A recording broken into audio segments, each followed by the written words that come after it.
Bonjour à tous. Bonjour à toutes. J'ai l'impression que le direct a démarré. Voilà, il est 18 heures. Nous sommes vendredi 27 mars au soir. Alors, je ne sais pas s'il y a encore des personnes connectées sur ce Facebook Live. Je vais laisser les gens arriver les uns après les autres. Voilà, nous commençons à voir des personnes. Bonsoir, bienvenue. Je vais attendre un petit peu que quelques personnes se connectent, nous rejoignent pour pouvoir commencer ce Facebook Live. Voilà, le nombre de connexions augmente un petit peu. Bonsoir à toutes et à tous. Alors, je le rappelle pour les quelques personnes qui sont déjà là, ce Facebook Live sera réservé uniquement à des questions pratiques d'organisation dans le cadre du confinement et du coronavirus. Pas de questions génériques sur la municipalité, pas de questions plus larges, uniquement des questions pratiques, opérationnelles sur le fonctionnement des services municipaux et de nos partenaires dans le cadre du confinement et de la lutte contre le coronavirus. Voilà, nous avons eu un premier Facebook Live hier soir. Je propose une deuxième séance ce soir, puisqu'il y avait beaucoup de questions, beaucoup de monde. Nous verrons si c'est nécessaire de refaire un Facebook Live, pas forcément ce week-end. Nous pourrons avoir aussi, enfin, je continuerai à répondre aux messages que vous m'enverrez sur Facebook, notamment sur Internet. Mais pour ce soir, voilà, nous commençons à avoir un certain nombre de personnes. Quelles étaient les questions qui se posaient hier? Une personne hier soir m'a demandé s'il était envisageable de faire sonner les cloches de la ville tous les soirs pour rendre hommage aux soignants. Alors c'est quelque chose sur lequel j'ai interrogé à la fois les services de la ville et puis nos paroisses. Et il s'avère que voilà, il y a peut-être deux obstacles à ce que nous mettions en place ce système. D'une part, pour la communauté catholique chrétienne de Douai, nous sommes dans la période qui précède Pâques où normalement les cloches ne doivent pas sonner. Donc pour le Beffroi, ce ne serait pas grave. Pour les églises, du coup, c'est une petite entorse à ce fonctionnement de nos paroisses. Le deuxième sujet, c'est que nous ne pouvons pas automatiser la sonnerie des cloches. Donc au mieux, si nous lançons ce dispositif-là, ce sera une fois par semaine, parce qu'il faut déplacer à chaque fois une personne dans chaque bâtiment. Ce qui ne nous empêche pas, évidemment, d'avoir des personnes, comme je vous invite à le faire chaque soir, qui se mettent à leurs fenêtres, dans leur jardin, à leur terrasse, et qui applaudissent nos soignants, comme c'est déjà le cas dans beaucoup de communes de France, à 20 heures. Et ça, nous pouvons le faire ce soir, nous pouvons le faire demain, nous pouvons le faire après-demain, nous pouvons le faire tous les soirs.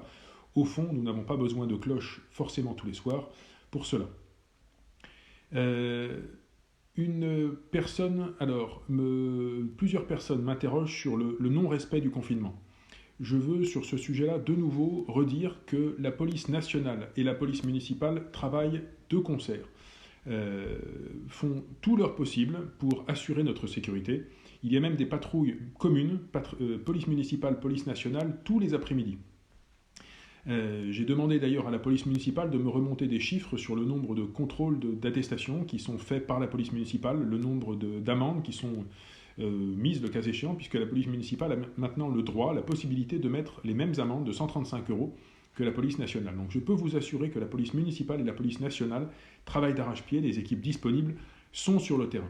Oui, il est vrai qu'il y a des personnes qui ne respectent pas le confinement, et ça c'est absolument regrettable. D'abord parce que quand une règle est fixée pour tout le monde doit la respecter. Et ensuite parce que ces personnes se mettent en danger, elles n'en ont pas forcément conscience, mais mettent en danger leurs proches, mettent en danger leur famille. On peut, quand on sort et quand on se regroupe avec d'autres personnes, même si on se dit « Oh, je ne suis pas malade », on peut éventuellement récupérer le virus et le rapporter chez soi, ou parfois il y a des personnes plus âgées, plus fragiles, qu'on va mettre en danger. Donc ça, c'est vraiment quelque chose qu'on doit faire passer dans notre entourage. Mais ce que je veux dire, c'est que la police municipale et la police nationale fonctionnent en mode dégradé, avec des personnes qui sont parfois confinées chez elles, des personnes qui sont en garde d'enfants. Donc nous ne pouvons pas fonctionner sur ces deux polices de la même manière qu'en temps normal. Voilà pourquoi la police ne peut pas se consacrer qu'au regroupement et au non-respect du confinement. Je signale que là-dessus, la police nationale notamment, doit encore se consacrer évidemment au délit, au cambriolage, aux violences sur personne, et que ce genre de faits sont évidemment prioritaires sur les non-respects du confinement. À ce sujet d'ailleurs, la police nationale nous signale que le 17 est aujourd'hui très encombré. S'il vous plaît, n'appelez pas le 17 pour des non-respects du confinement. Appelez le 17 pour des cas de délit, des violences, des agressions, des cambriolages, ce genre de choses. Mais si c'est une question de non-respect du confinement, alors il y a un autre numéro qui est disponible sur le site de la ville. Ce numéro, c'est le 03 27 92 38 38. Là encore, il ne faut pas l'appeler en permanence pour tout, parce qu'il risque d'être submergé aussi à un moment donné, mais pour des cas importants, manifestes de non-respect du confinement, On a ce numéro-là pour des choses plus modestes, moins urgentes et moins vitales que ce que le 17 justifie. Et il est aussi important que vous puissiez remonter, si possible, des informations précises. Si vous avez des noms, si vous connaissez les personnes, n'hésitez pas. Moi, je prends la responsabilité aussi parfois d'appeler par téléphone des personnes qu'on m'a signalées dans certains quartiers pour les avertir qu'elles ont été identifiées, qu'on sait que ces personnes sortent ou que leurs enfants sortent et qu'on leur demande de rester à leur domicile. Voilà. Ça, c'était sur la question de la police. Et plusieurs personnes me disent la police ne passe pas, que fait la police? Je le redis, la police est sur le terrain, la police travaille d'arrache-pied, fait de son mieux, mais avec les effectifs dont elle dispose. Donc la police ne peut pas forcément magiquement être présente partout, en permanence. Mais croyez bien que nos forces de police ne chôment pas et que nos forces de police sont dans une situation évidemment difficile, comme celle de tout le monde aujourd'hui. Quelqu'un me parlait de la pénurie de masques FFP2. Là-dessus, c'est l'État, la préfecture et la sous-préfecture qui gèrent la répartition des masques FFP2 qui, pour l'instant, sont encore en priorité affectés à nos soignants et à nos hôpitaux particulièrement. Donc je rappelle que la ville de Douai a mis en place un système de fabrication de masques en tissu, mais que ces masques-là non plus ne sont pas destinés aux particuliers. Ce sont des masques que nous destinons à d'autres types de professionnels qui interviennent en ville, des infirmiers, des infirmières, des auxiliaires de vie à domicile, etc.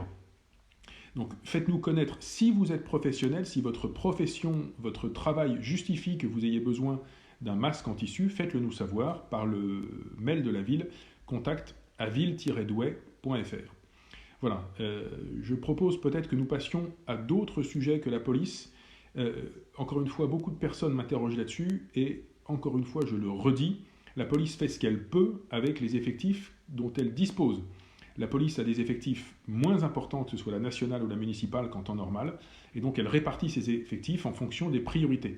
Alors, s'il vous plaît, voilà, c'est plus la peine de me refaire des messages en disant la police n'est pas à tel endroit, la police n'est pas à tel endroit, la police fait ce qu'elle peut.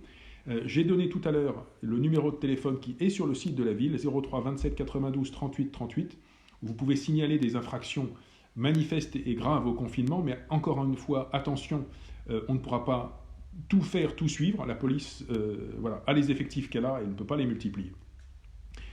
Le canal, oui, alors évidemment, mais il y aura malheureusement des infractions au confinement pendant toute la durée du confinement.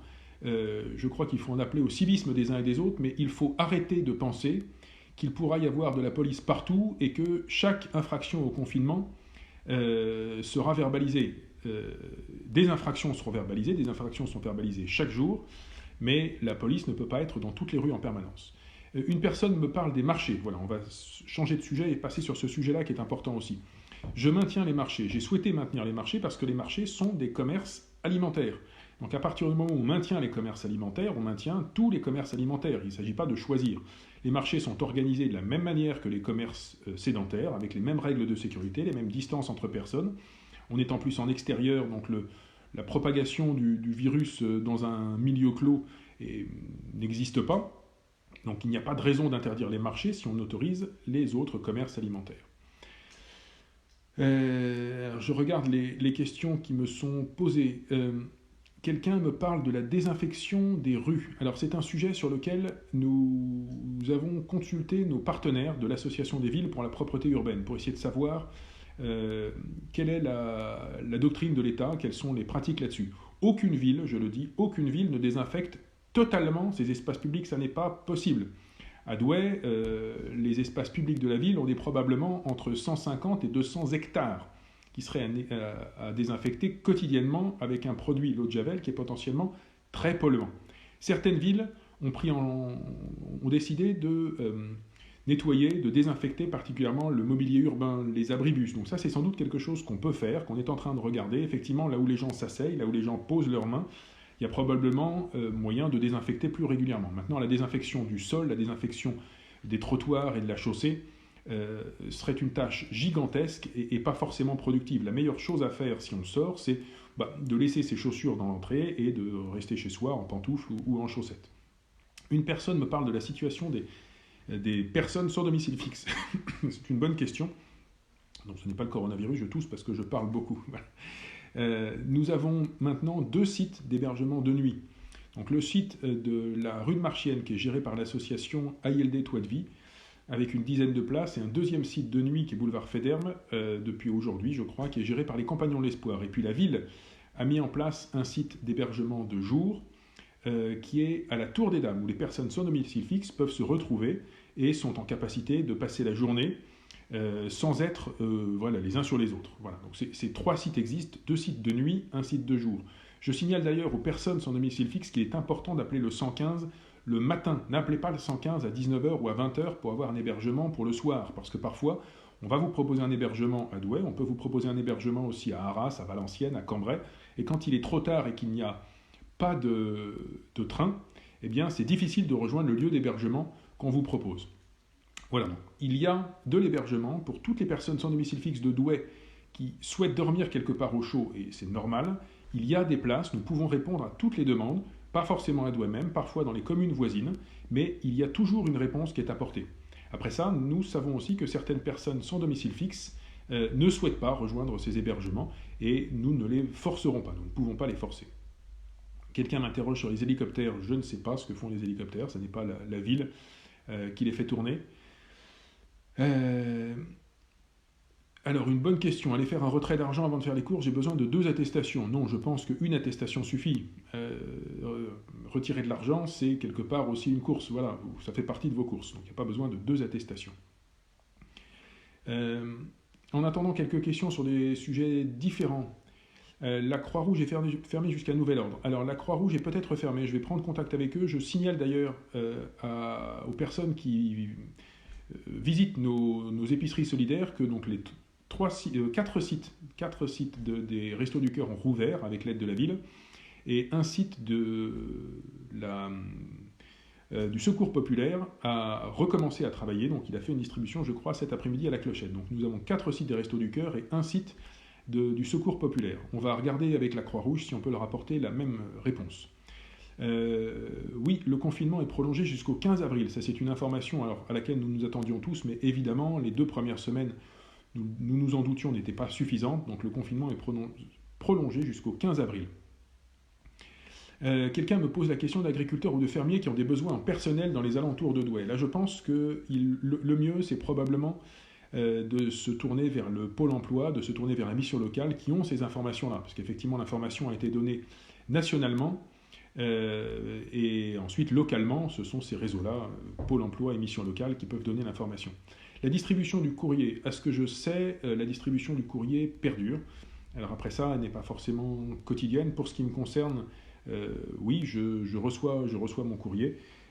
Je veux signaler d'ailleurs que, attention, la Poste, malgré tout, comme beaucoup d'autres services, travaille en mode dégradé avec des équipes beaucoup moins nombreuses. Donc, ne vous rendez d'ailleurs pas forcément à la Poste dans la fin de la première semaine d'avril, au moment où beaucoup de personnes qui ont leur compte en banque à la Poste vont s'y rendre pour prendre sur leur compte les sommes perçues au titre des aides de l'allocation familiale, RSA, etc. C'est souvent à la fin de la première semaine du mois que la Poste est très très fréquentée pour ce type de démarche. Donc si vous avez autre chose à faire à la Poste, n'y allez pas forcément sur la fin de la première semaine. Quelqu'un me parle de tests. Alors aujourd'hui, c'est quelque chose qui ne dépend pas de la ville, les tests, ça dépend de l'État, ça dépend du système de santé. À l'heure où je parle, j'ai eu tout à l'heure une information du directeur de l'hôpital. Pour l'instant, il n'y a pas de tests massifs qui sont organisés. Quelqu'un me parle des maisons de retraite.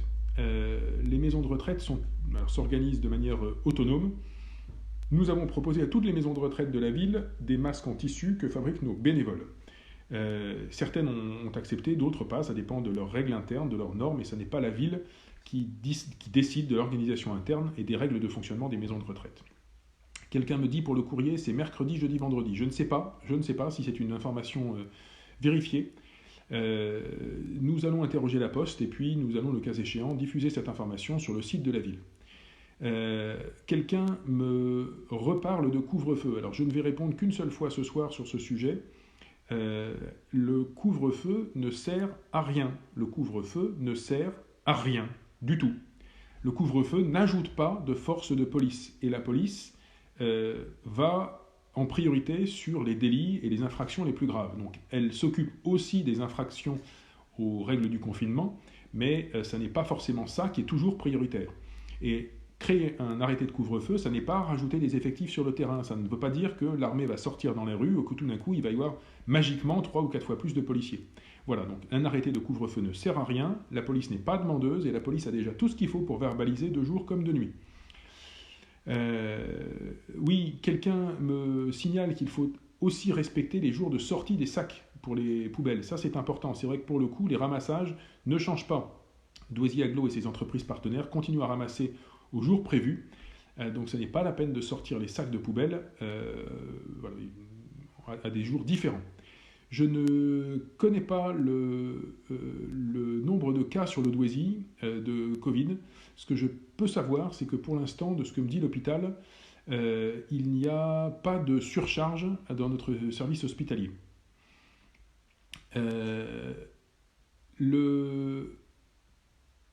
Voilà.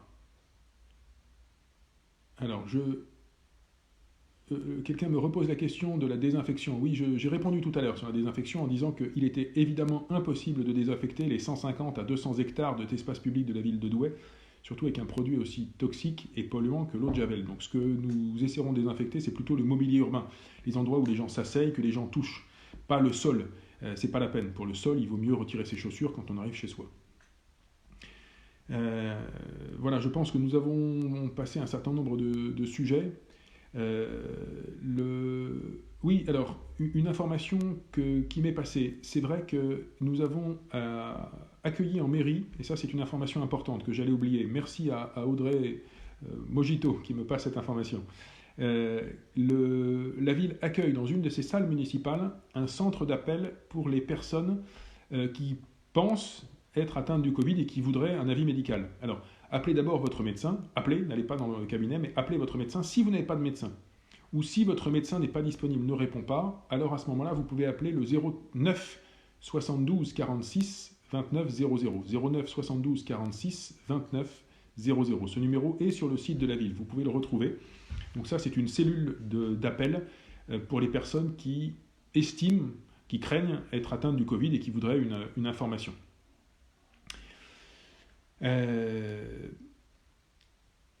Je repars en arrière, voilà, je regarde. Oui, quelqu'un me posait la question, est-ce que le CCAS fonctionne normalement? Alors le CCAS fonctionne, beaucoup de services fonctionnent, les services à destination des aînés fonctionnent notamment. Nous avons, je l'ai dit hier, des livraisons de repas à domicile, donc n'hésitez pas à y recourir. Nous pouvons accueillir de nouveaux abonnés à ce service qui livre des repas, alors ça peut être pour le midi ou pour le midi et pour le soir, des repas préparés par un traiteur, tout à fait sûr, qui vous sont livrés à domicile. Les personnes âgées qui souhaiteraient aussi, les personnes de plus de 60 ans qui souhaiteraient qu'on leur fasse les courses, peuvent nous appeler. Nous avons déjà un certain nombre de personnes qui ont appelé le CCAS. Nous avons tout un groupe de bénévoles prêts à faire les courses pour vous et des magasins qui acceptent que vous puissiez donner un chèque, prêter votre pièce d'identité et que les courses vous soient rapportées ensuite par un bénévole identifié par le CCAS. Donc ça fonctionne au CCAS. Le pôle social du CCAS fonctionne aussi. Si vous avez besoin d'aide alimentaire, d'aide d'urgence, n'hésitez pas à venir au CCAS. Bien sûr, dans l'accueil physique du CCAS, nous respectons les règles d'hygiène et les règles d'éloignement, mais le CCAS fonctionne, il est ouvert aux horaires normaux. Nous avons une crèche qui fonctionne aussi pour les personnels, les enfants des soignants. Voilà, donc c'était la réponse au fonctionnement du CCAS. Je donne d'ailleurs le numéro de téléphone du CCAS. Le CCAS, c'est 03 27 94 32 00. 03 27 94 32 00. Voilà, c'est un numéro que vous retrouverez sur le site internet. Des personnes qui veulent proposer leur aide sur tout un ensemble de choses, je ne vais pas forcément leur répondre là en direct, mais vous pouvez écrire à la ville, contact à ville-douai.fr, ou nous appeler sur le numéro du standard qui est maintenant ouvert tous les jours. Sur les questions de droit de garde, moi je ne peux pas vous répondre précisément parce que c'est quelque chose qui relève de l'État, de la justice. J'ai cru comprendre que les droits de garde étaient peut-être, les droits de garde alternés ou les droits de visite étaient peut-être modifiés. Donc ça c'est quelque chose sur lequel j'invite les personnes à se renseigner sur les sites de l'État. Et j'invite, parce que je sais que le service communication de la ville de Douai est en train de nous écouter, j'invite le service communication de la ville de Douai à chercher aussi cette information, à interroger peut-être le service des affaires juridiques de la ville. Dès qu'on a l'information sur les droits de visite, les droits de garde partagés, etc., on la mettra dans les questions, la foire aux questions du site de la ville de Douai.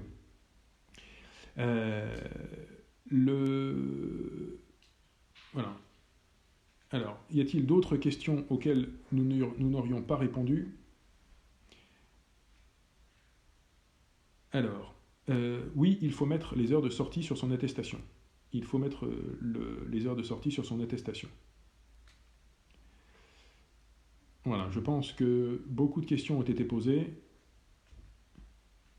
Alors, je le dis, je ne réponds pas aux questions qui ne relèvent pas directement de la ville. On me pose des questions sur le fonctionnement de l'hôpital, etc. Ce n'est pas la ville qui gère l'hôpital. On me pose des questions sur des choses qui peuvent relever de l'État. Voilà. Au mieux, on peut aller aux nouvelles et donner ces informations sur le site de la ville. Je pense qu'à ce stade, un certain nombre de réponses ont été apportées. Nous regarderons aussi... alors, quelqu'un me dit que le CCAS était fermé aujourd'hui. Je suis surpris. Normalement, nous pouvons encore accueillir des personnes. Appelez les CCAS en tout cas. Si vous avez besoin de vous y rendre pour avoir des aides alimentaires, appelez le CCAS au 03 27 94 32 00. On trouvera le moyen de vous recevoir. Il ne faut pas forcément s'y présenter en direct, mais appelez le CCAS. Je signale aussi que les jardins familiaux sont fermés. Les jardins familiaux ne sont pas accessibles. Si vous jardinez dans votre jardin privatif à l'arrière de la maison, pas de souci. Mais si vous avez un jardin ouvrier ou un jardin familial à un endroit où vous êtes susceptible de rencontrer d'autres jardiniers, malheureusement, vous n'avez pas le droit d'y aller. Je sais que c'est le moment des semis, mais ce n'est plus possible. Quelqu'un me pose la question du stationnement parking. Les stationnements payants sont arrêtés. Le stationnement est gratuit dans toute la ville et les parkings à barrières sont ouverts pour l'instant. Les prestations sociales, quelqu'un me le signale, voilà, je n'ai pas donné la date tout à l'heure. Les prestations sociales seront débloquées au lundi 6 avril. Donc ce jour-là, je le signale, il risque d'y avoir beaucoup de monde dans les deux postes qui seront ouvertes à Douai, la poste Camille Guérin et la poste centrale de Douai.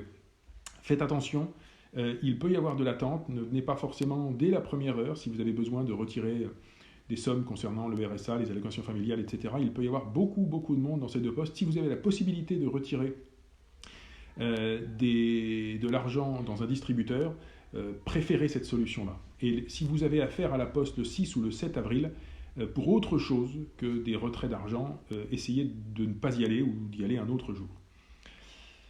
Une question sur les déchetteries. Je crois qu'effectivement les déchetteries sont fermées. Y a-t-il un service d'enlèvement pour les déchets verts? C'est une bonne question. Et ce que je propose, c'est que nous appelions, alors on est vendredi soir, mais que nous appelions lundi matin l'agglo pour savoir si ce service-là fonctionne. Et on mettra cette réponse dans la foire aux questions de la ville de Douai. Voilà, donc il y a plusieurs sujets à voir sur la foire aux questions. On a parlé des gardes d'enfants, on a parlé des jours de ramassage, de distribution de la poste, on a parlé des déchets verts. Tous ces sujets-là rejoindront la foire aux questions du site de la ville de Douai. Alors, les bornes de retrait ne fonctionnent pas forcément toutes, certaines sont vides, mais elles seront réapprovisionnées. Alors, je ne sais pas quel jour, forcément, ce n'est évidemment pas quelque chose qu'on annonce, mais elles seront approvisionnées au moment du versement des allocations familiales et des aides individuelles. Donc les personnes qui voudront aller au distributeur, à partir du 6 avril, pourront aller au distributeur. Voilà, je pense qu'on... Oui, alors vous pouvez aussi d'ailleurs de toute façon appeler, je reviens sur un autre sujet, parce que je suis les commentaires qui arrivent, excusez-moi c'est un petit peu décousu, mais sur les collectes de déchets verts, la ville de Douai me signale que les collectes de déchets verts sont maintenues. Voilà, donc si vous avez des déchets verts, vous les mettez au composteur si vous avez un composteur, ou vous créez un composteur temporaire ou un tas temporaire dans votre jardin, et puis les collectes de déchets verts sont maintenues. Voilà. Non, quelqu'un m'interroge sur les rodéos à Frais-Marais. Alors je vais finir par répondre parce que j'ai 3 ou 4 questions là-dessus. C'est simplement que j'ai déjà répondu plusieurs fois hier et j'ai répondu plusieurs fois en début de ce Facebook Live. Donc je rappelle que s'il y a des rodéos, des regroupements, vous pouvez appeler, alors non plus le 17 qui est déjà saturé par ce genre d'appel, mais le 03 27 92 38 38. Maintenant, attention, le risque c'est que ce numéro soit saturé aussi, et il est très important que vous puissiez donner des noms de personnes. Si vous donnez le nom ou l'adresse, ce sera beaucoup plus efficace que de simplement dire il y a des jeunes qui font du rodéo, parce que je ne vais pas vous faire un dessin, quand la police arrive, évidemment les jeunes qui font du rodéo s'égaillent et c'est impossible de faire un contrôle d'identité, donc a fortiori de mettre une amende. Je vous donne quelques informations. Quelqu'un m'interroge à propos des écoles. Ça, c'est très important. Nous avons reporté au 22 mai, l'inscription dans les écoles pour la rentrée 2020. 22 mai, ça c'est une information et je m'adresse aussi au service de la communication qui nous écoute. L'inscription dans les écoles jusqu'au 22 mai. Donc vous pourrez, après le confinement, vous rendre au service des affaires scolaires pour inscrire vos enfants. Si c'est pour inscrire vos enfants dans les centres aérés, les ALSH de cet été, vous aurez jusqu'à mi-juin. Et pour ce qui est la cantine, la garderie, etc., pour la rentrée, vous aurez au moins jusqu'à fin juin. Donc 22 mai pour inscrire vos enfants à l'école, mi-juin pour les inscrire aux ALSH de cet été, et fin juin pour les inscrire à la cantine et à la garderie pour la rentrée. Voilà. Et je signale que pour inscrire votre enfant inscrire votre enfant à l'école ou inscrire votre enfant à la cantine ou à la garderie, si vous avez la possibilité, si vous êtes inscrit sur le portail famille, vous pouvez faire toutes les démarches en ligne. Le marché de Saint-Amé est maintenu, oui. Les fêtes de la batellerie auront-elles lieu? Pas sûr du tout. Pas sûr du tout. Les fêtes de la batellerie, a priori, sont annulées puisque, alors pour l'instant, on parle d'un confinement jusqu'au 15 avril, mais très certainement, il sera prolongé. J'ai entendu parler de la fin avril, de début mai, donc on peut considérer que les fêtes du 1er mai n'auront pas lieu. En tout cas, c'est pratiquement sûr. La journée verte, le 28 avril, est annulée aussi, malheureusement, évidemment. Voilà, je pense que ce n'est qu'à partir de la fin de la première semaine de mai qu'on peut espérer que certains événements reprendront, notamment les commémorations officielles du 8 mai auront peut-être lieu, mais tout ce qui se passe en avril, on peut considérer aujourd'hui que ça n'aura pas lieu. Certains m'avaient interrogé sur les fêtes de Gaillan. Pour l'instant, il est prévu qu'elles aient lieu, et nous continuons à travailler sur des fêtes de Gaillan maintenues. Voilà, je pense que nous avons passé un certain nombre de sujets. Retour peut-être le lundi prochain pour un nouveau Facebook Live. Alors je n'ai pas encore fixé la date, mais vous verrez si il est organisé, ce sera annoncé sur le site de la ville. Voilà, tous les commentaires qui sont là seront relus et puis nous répondrons à tête reposée par écrit aux personnes qui n'auraient pas forcément une réponse en direct. La reprise d'école. Alors oui, j'ai répondu sur les inscriptions. La reprise d'école, ça n'est pas la ville qui va le décider. La reprise d'école, ce sera à la sortie du confinement, j'imagine très rapidement après la fin du confinement, mais c'est quelque chose que nous annoncerons, qui sera annoncé de manière nationale et pas par la ville. Voilà. Aujourd'hui, nous ne savons même pas quand se terminera le confinement. Voilà, je pense que nous allons pouvoir peut-être en rester là. On a abordé pas mal de sujets. Les poubelles sont pleines rue de l'Estanque. On fait comment? Alors si ce sont les poubelles municipales, rue de l'Estanque, je le note et on va envoyer les équipes. Donc les poubelles sont pleines rue de l'Estanque, on va aller voir. Des aides communales sont-elles prévues pour les commerçants, entreprises et indépendants? Ça c'est quelque chose auquel il faut réfléchir parce que ça représente une somme importante. J'ai commencé à poser ce sujet, à y réfléchir. Je sais que la région a mis en place des aides, l'État a mis en place des aides, donc toutes ces aides se débloquent et vous pouvez d'ailleurs retrouver les numéros de téléphone et le descriptif de toutes ces aides sur le site de la ville. On fait le relais sur la brochure de la CCI, tout ce que l'État a mis en place. Donc commencez, déjà je parle aux entrepreneurs, aux gérants d'entreprises, de commerce, etc. Commencez déjà par regarder les aides de l'État. Et moi je voudrais d'abord réfléchir et interroger l'agglomération sur ce que nous faisons ou pas ensemble pour abonder, compléter ces aides. Mais pour l'instant, rien n'est décidé. Quelqu'un m'interroge sur les boucles de Gaillan. Les boucles de Gaillan, pour l'instant, nous espérons pouvoir les maintenir. Je n'ai pas de certitude à ce stade, puisque ce sera probablement juste après la fin du confinement. Voilà. J'appelle, peut-être pour terminer, la ville de Cambrai a mis en place des aides, mais ce ne sont pas des aides gérées directement par la ville, ce sont des aides gérées par une association qui disposait de la possibilité de le faire. Voilà. Donc encore une fois, sur les aides aux entreprises, ça n'est pas un nom définitif, c'est quelque chose qui est en train d'être étudié, mais que je souhaite étudier avec l'agglomération, en regardant s'il y a ou pas une cohérence à avoir, ou une complémentarité à avoir avec les aides de l'État et de la région. Et encore une fois, allez voir sur le site de la ville, nous faisons le lien avec toutes ces aides. Beaucoup de personnes me posent des questions qui ont déjà été répondues, donc regardez le live en replay ensuite. Ce n'est pas la peine de reposer 10 fois la même question, je ne vais plus forcément y répondre. Je m'arrête là. Encore une fois, prenez soin de vous, respectons tous le confinement. Et encore une fois, ça n'est pas parce qu'on ne se sent pas malade qu'on n'est pas forcément malade. Ça n'est pas parce qu'on est jeune et qu'on pense ne rien risquer qu'on ne met pas en danger ses proches. Et sortir, se rassembler avec d'autres personnes, c'est peut-être aussi parfois rapporter le virus et le transmettre à quelqu'un qu'on apprécie, quelqu'un qu'on aime, quelqu'un auquel on tient. Donc restons chez nous. Restons chez nous, respectons le confinement. Et je veux dire d'ailleurs un grand, grand merci à l'immense majorité des personnes qui respectent scrupuleusement ce confinement. Je pense que les Douaisiennes et les Douaisiens sont extrêmement disciplinés, extrêmement respectueux. Et puis peut-être un grand merci, un grand bravo pour terminer pour nos agents de la ville, ceux qui travaillent à la police municipale, ceux qui assurent le standard téléphonique, ceux qui animent le site de la ville, ceux qui continuent à entretenir nos parcs et nos rues. Merci à nos agents municipaux, merci aux agents de l'agglo, merci à tous les agents publics qui continuent à travailler. Évidemment, une grande, grande pensée pour nos soignants et nos forces de sécurité qui sont sur le pont. Je pense que nous pouvons tous les avoir dans notre cœur et dans 1h30 de ça, les applaudir à 20h. Voilà. Même si tout le monde ne le fait pas, bravo à celles et ceux qui sortent à leur fenêtre et qui applaudissent à 20h. Je pense que ça fait chaud au cœur à celles et ceux qui travaillent pour nous. Merci beaucoup, passez un bon week-end, prenez soin de vous, continuez à respecter les règles et nous nous en sortirons. Voilà. Merci et très bonne soirée à tous. Voilà, prenez soin de vous. Merci.